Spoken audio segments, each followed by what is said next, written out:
भाई फाइनली मर्दानी 3 थिएटर्स में आ चुकी है। और क्या ये मूवी आपको थिएटर में जाके देखनी चाहिए या नहीं, पूरा रिव्यू बताऊंगा, स्पॉइलर बिल्कुल नहीं दूंगा।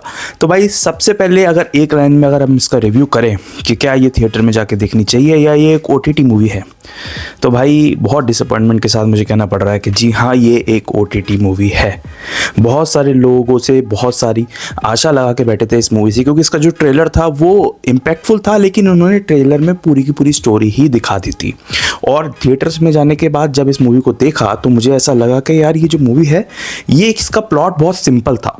प्लॉट सिंपल होने के साथ साथ लेकिन इम्पैक्टफुल भी था। पूरा रिव्यू बताता हूँ कि भाई कि क्या क्या इसमें खामियां लगी, क्या क्या इसमें अच्छी बात है। लेकिन अगर आप इस चैनल पर नए हैं तो वीडियो को लाइक कर देना और इस चैनल को सब्सक्राइब कर देना, क्योंकि इस तरह के रिव्यूज़ और बॉलीवुड न्यूज़ सबसे पहले इस चैनल पर आपको मिलते हैं। देखो, अगर इसकी बेसिक प्लॉट की बात करें तो रानी मुखर्जी ने वही शिवानी शिवाजी रॉय जो एक पुलिस ऑफिसर है उसका रोल निभाया है। और साथ ही में इस मर्दानी 3 पार्ट में उनके अगेंस्ट में जो विलन है, जिनका नाम जो है वो मल्लिका प्रसाद एज अम्मा आपको दिखाई जाएंगी इसमें, जो कि एक रैकेट माफिया चलाती हैं। तो वो किस तरीके से लड़कियों की किडनैपिंग कर रही हैं, वो क्यों कर रही हैं, वो तो आप मूवी देख के समझना। लेकिन बहुत ब्रूटैलिटी से वो लड़कियों को किडनैप कर रही हैं और एक तरह से बैगिंग माफिया टाइप वो रैकेट चलाती हैं।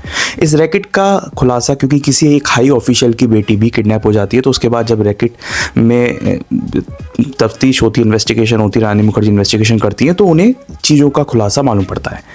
इस स्टोरी की सबसे खास बात ये ही थी कि इसका जो प्लॉट था वो बहुत सिंपल था, जो कि हमने ट्रेलर में देखा था, और ठीक वैसा का वैसा आपको थिएटर्स में मूवी में देखने को मिलेगा। लेकिन ये मूवी कई कई पॉइंट्स पर डिसअपॉइंट करती है, जैसे कि इस मूवी की जो स्टोरी है आगे की बहुत प्रिडिक्टेबल हो जाती है। मूवी का जो फर्स्ट हाफ है वो काफ़ी ज़्यादा स्टोरी बिल्ड करने की कोशिश करता है, लेकिन आपको बहुत स्लो फील होगा। सेकेंड हाफ में थोड़ी सी रफ्तार पकड़ती है, लेकिन जो इसका क्लाइमैक्स है वो ज़्यादा सेटिस्फाई आपको नहीं करेगा और ज़्यादा इम्पैक्टफुल नहीं लगेगा। देखो, अगर आप मेन जो विलन इसमें बात करें, जो अम्मा आपको लग रही हैं, तो इस मूवी में एक और विलन दिखाने के साथ ही एक और ट्विस्ट देने की कोशिश की है, मतलब 2 विलन।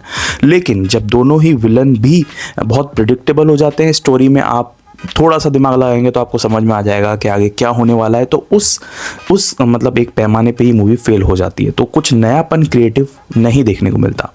और साथ ही में अगर आप विलन अम्मा को देखेंगे तो उनकी जो बैक स्टोरी है वो भी ज़्यादा कुछ इम्पैक्टफुल नहीं है, वो एक कॉमन स्टोरी सुनने में लगती है और जो थ्रिल जो है इस मूवी का ख़त्म कर देती है।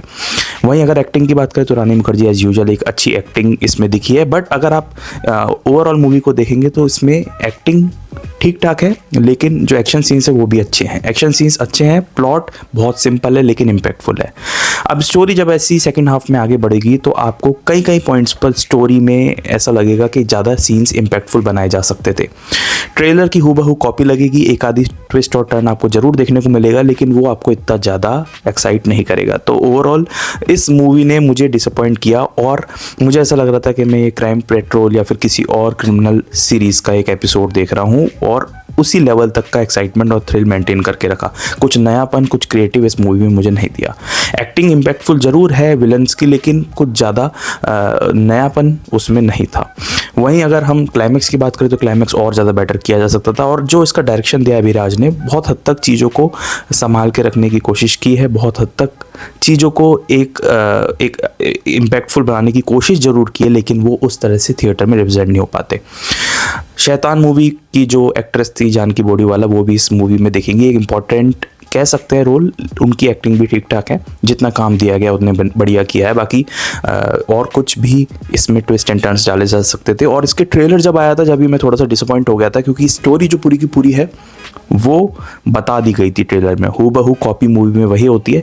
एक आधी ट्विस्ट टर्न जिसमें विलन एक आधी एक्स्ट्रा बढ़ाने की कोशिश की है, वो चीज़ें इसमें नहीं लगती है, लेकिन मूवी उस पॉइंट पर आके रुक जाती है कि ये मूवी थिएटर्स लाइक नहीं, ये एक OTT मूवी थी। बाकी आपको कैसी लगी ये मूवी, और अगर आप इसको देखने जाना चाह रहे हो तो देख के कमेंट करके जरूर बताना कि आपका क्या ओपिनियन था। लेकिन अगर आप इसी तरह बॉलीवुड या हॉलीवुड की न्यूज़ जानना चाहते हो, मुझसे अलग अलग ट्रेलर, वेब सीरीज़ या मूवीज़ के रिव्यूज़ जानना चाहते हो, तो चैनल को सब्सक्राइब करके जाना। मिलेंगे एक नेक्स्ट वीडियो में, तब तक के लिए थैंक्स फॉर वॉचिंग।